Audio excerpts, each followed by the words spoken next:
Bénisse mes frères et sœurs, c'est votre frère. Nous sommes là pour parler de la part du Seigneur. Je suis ici, servir Dieu. Nous allons toujours continuer à avancer. Je voulais partager avec vous une écriture. Hébreux chapitre 6, verset 19. Cette expérience, nous la possédons comme une encre de l'âme, sûre et solide. Elle pénètre au-delà du voile. Que Dieu bénisse la lecture de sa parole. Dieu bénit nous, c'est tant que nous sommes ici, Seigneur. Nous comptons qu'à toi.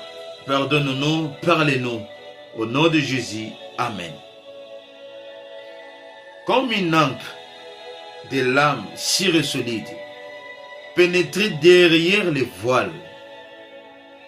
J'ai intitulé ma petite exhortation, Ancrez-vous en Christ. C'est ça la petite exhortation. Je l'ai tiré l'inspiration ici dans cette écriture.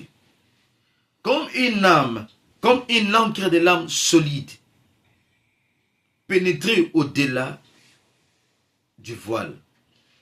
Si vous lisez cette écriture, Paul avait trouvé l'inspiration. C'était à travers les bateaux. Les gens qui ont voyagé sauront ce que je suis en train de dire.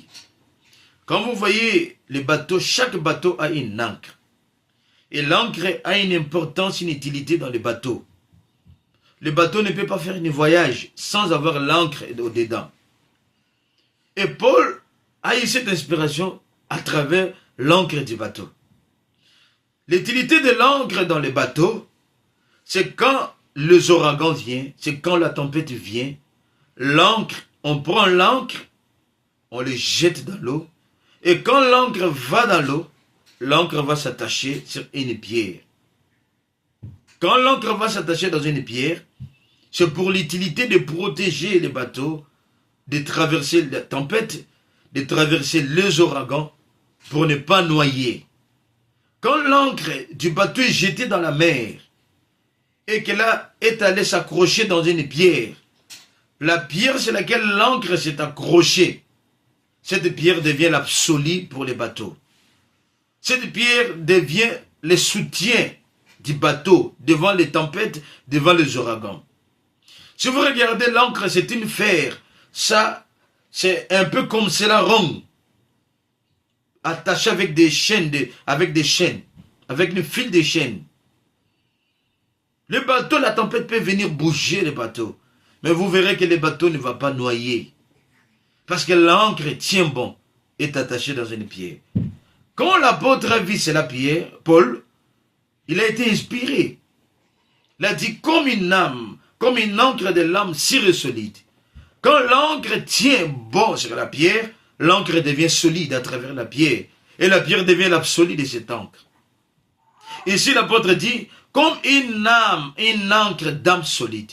Donc il parle d'une âme qui est ancrée quelque part, qui est attachée quelque part. Et cette âme-là devient solide.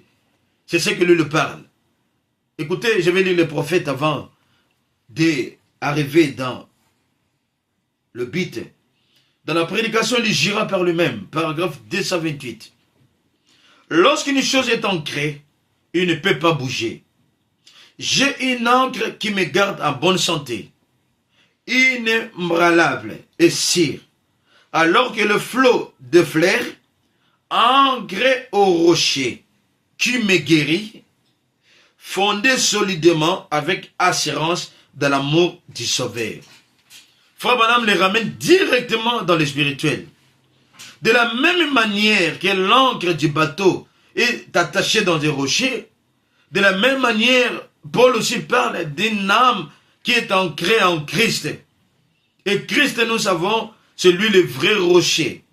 Frère Branham dit, mon âme est ancrée en lui. Quand l'âme est ancrée en Christ, est attachée dans ce rocher, et le rocher devient l'absolu de la personne. Comme le rocher était de la mer devient l'absolu du bateau, nous aussi, quand notre âme est ancrée en Christ, attachée dans ce rocher, le rocher devient notre absolu. Qu'il y a la tempête ou pas, comme mon âme est ancrée dans le rocher, l'âme tiendra bon. Derrière les voiles, l'âme sera toujours solide. Devant les tentations, je sais que mon âme tiendra bon. parce que je suis attaché sur ces rochers. Devant la tempête, je saurai que mon âme est ancrée en Christ. Je vais traverser cette tempête. Devant les tentations, je ne peux pas tomber parce que mon âme a une absolue. Mon âme est ancrée en Christ. Que 10 000 tombent à gauche, que 1000 à droite, je ne serai jamais atteint parce que je suis ancré en Christ. Mon âme tiendra bon. Non pas moi qui tiendra bon, mais là où mon âme est ancrée, là où mon âme est attachée sur le rocher des âges, il va me soutenir dans les tentations.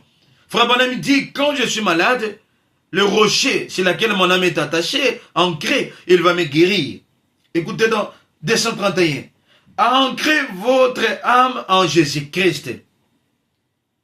Ancrez votre âme en Jésus-Christ. Naissez de nouveau. La vie de Dieu vivant en vous. Et vous savez, sans l'ombre de doute, que vous êtes passé de la mort à la vie. Toute votre expérience est bâtie là, sur le calvaire. L'amour de Dieu coule et de fleuve à travers du cœur. Et vous croyez à chaque parole que Dieu prononce, c'est vrai. Vous êtes disposé à mourir pour chacune de cet espace. Voyez, Branham dit, ancrez votre âme en Christ. Oh, c'est merveilleux.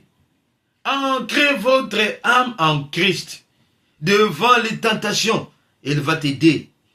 L'âme tiendra bon, parce qu'il est attaché en Christ le rocher. Devant les ouragans, il tiendra bon. La vie chrétienne, ce n'est pas une vie de facilité. La vie chrétienne, il y a des hauts, il y a des vallées, il y a des montagnes. Tu dois être sûr là où ton âme est ancrée. N'ancrez pas ton âme dans une église. N'ancrez pas ton âme dans un homme. Frère Branham dit que les églises échoueront. Le pasteur failliront. Les hommes failliront. Mais il n'y a qu'un seul endroit. Ton âme doit être ancrée sur le rocher. Oh,